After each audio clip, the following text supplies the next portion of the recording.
Hi, everyone. Welcome to Dr. Professor Mom. Before I get started, I just want to say Happy New Year to everybody out there. I hope that you have a prosperous and just amazing 2025 that allows all of your dreams and goals to come into fruition. Today, we're going to talk about faculty interviews. And I remember going through the process. It is very stressful. It is gut wrenching. There is a lot of anxiety. You're not really sure, what to do. And a lot of it is because I think for most of us, we're coming from a postdoc. We're also very young. We're coming from grad school or research scientist position. So we don't really know what to ask for or what we should be saying in the interview. I think a lot of times we're just so excited to land the interview because we know that getting faculty positions, especially at research universities, can be very challenging. And we hear the horror stories of people going 4 and 5 cycles and not getting the position. So sometimes we shortchange ourselves or we want to seem very perfect or that we fit into this environment that we forget that just as much as they are interviewing us, we are also interviewing them. And the reason why having that mindset is so important is because you need to thrive in this environment. Getting funding can be very difficult, expanding your network, making connections, teaching, all of those things are very challenging in the first few years. And so you want to make sure that you're going into a department that is going to support you in everything that you're doing. And so I've even heard stories that of people asking for lower startup. And I'm like, why did you do that? And they were like, well, I thought maybe if I lowballed, that would put me above the people who are asking for, very large numbers. And so a lot of it is just really taking the time before you interview to sit down and think about what are the most important things to me.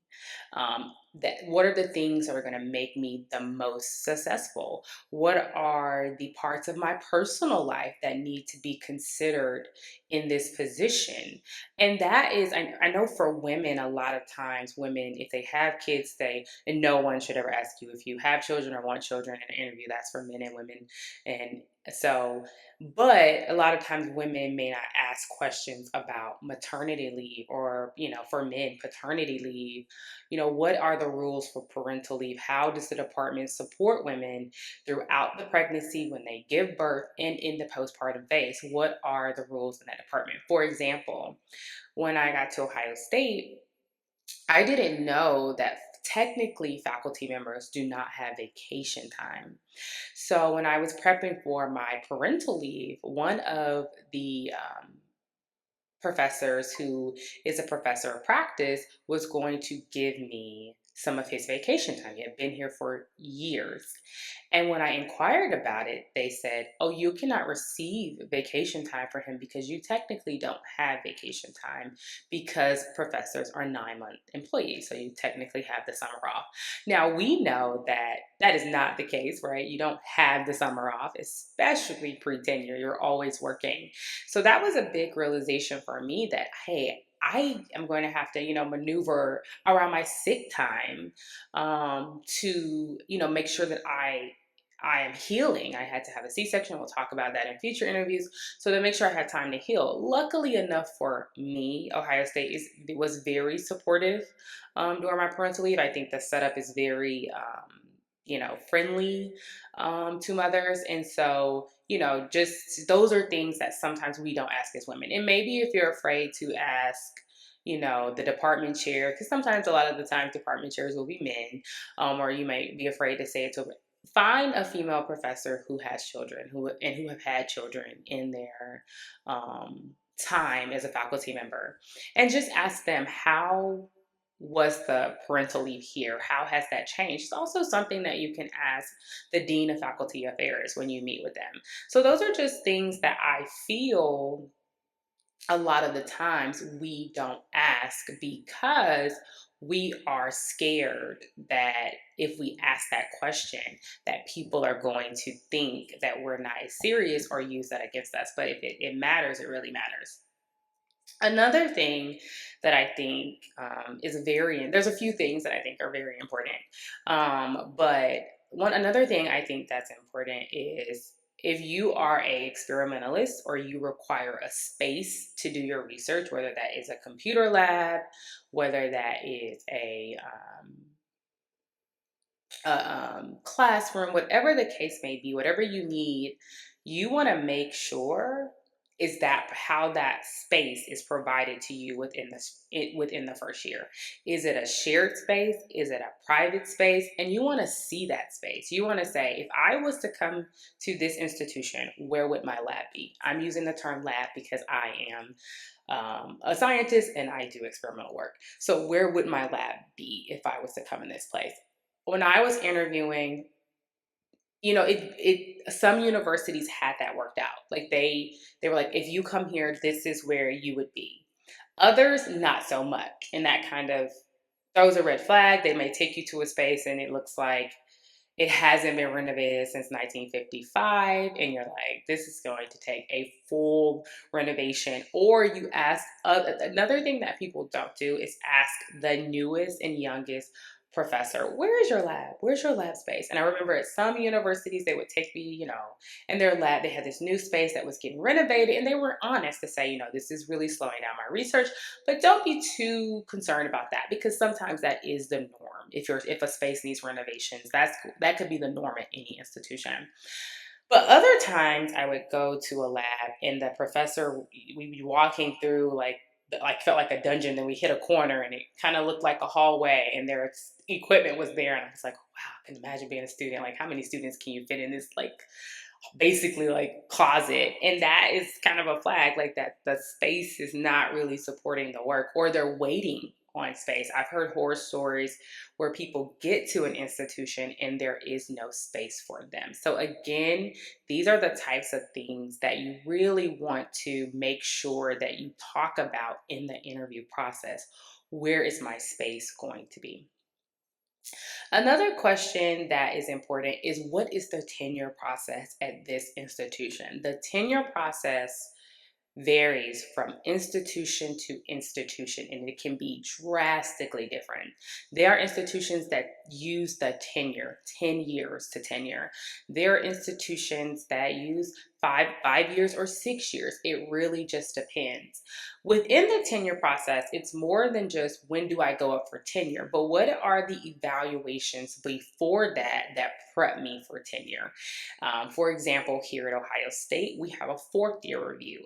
My other friends at other institutions, they have a 3rd-year review. And that's just a review to say, are you on track to go up for tenure?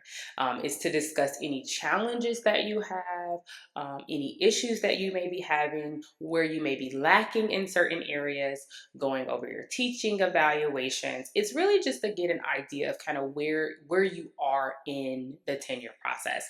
That's a very important thing. I'm thinking about that now more than ever because I'm in my 4th-year review process. And I'm thinking to myself, well, if they send something back that says, I think you really need to improve in these areas, I don't have a lot of time to course correct because I go up for tenure in the 5th year. So I'm having a 4th-year review. By the time I get the information back, I really only have a few months to really turn things around, if that is the case. When you have a 3rd-year review, you have a little bit more time. The 3rd and 4th-year review is like checks and balances, right? Are you on track? And that's important because if you're not on track and you may need an extension, then this is the time to ask for those things. And so, you really want to make sure that you understand that process. Within that, I have just learned, even at my own institution, from department to department, that can be the reviews and the promotion and tenure committee can just have very different processes and how they support you in that process. I will say in my department, the P&T committee is very, very involved, and they give really good feedback on the dossier. They really help you in the process. I've learned from other friends in other departments that's not the case. And so again, asking that person you want to say, I want to meet with the person, look, who just got tenure?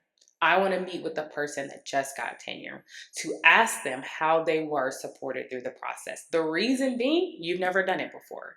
So you're going to need a lot of support. And most of the time, that support is either going to come from your P&T committee or the newest tenured professors. And you want to make sure that those newest tenured professors, I remember my first year starting, one of the faculty members, Professor Jennifer Locke, was like, here's my dossier. She just submitted for tenure. She gave it to me. I had no idea what a dossier even looked like, and she handed it over to me. And that was the case for all of the newest tenured professors in my department. They were all willing to say, hey, here's my dossier, give really good feedback of kind of where they felt like they could have improved on it. So you want to make sure that that culture is there for you, because it will be a very strange and kind of overwhelming process.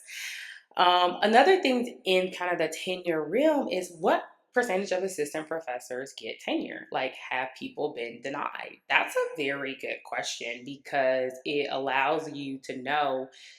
Well, I will say, not necessarily allows you to know, but it gives you an idea of how people are supported. So if you see that, 2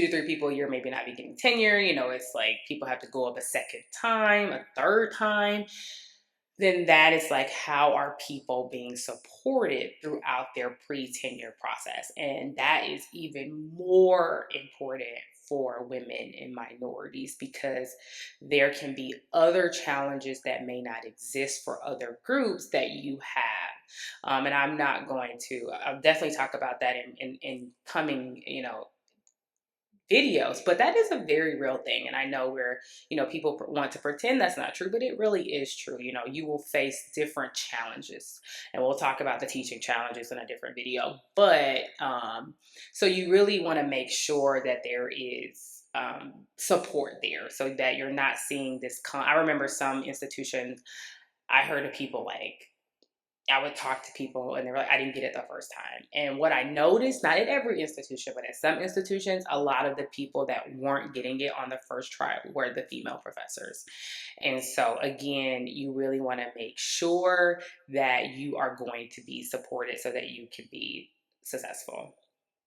Another thing to really think about, we talked about tenure, kind of talked about the lab. We'll talk about startups in another video, so I won't go too much into like the actual startup and what you should ask for. But one of the things I think you should think about is teaching. What is the teaching load for young professors? What are you teaching? One class a semester? Are you teaching one class a year?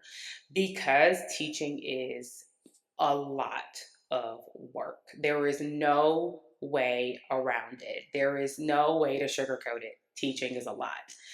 Coming up with the syllabus, coming up with quizzes, coming up with homework, coming up with exams, it can be a lot. And a lot of times you may inherit a class and you get the notes, and they can serve as a guide, and you can say, I don't really like the way this is being taught. So then you revamp the entire class. Now, you will get credit for that in the tenure process in your dossier, but doing it is a lot of work. And staying on top of, the content and what you're teaching and office hours, teaching can take majority of your day in the first year. So you really want to make sure, do you get any teaching relief in the first year? If that's not the norm, when you ask for, your wishes to prep for your startup, you should ask for a semester off of teaching, because just a semester to establish your lab, help your students get started, kind of lay out the roadmap for funding, proposals you're going to go after, or funding you're going to go after. You need that time. So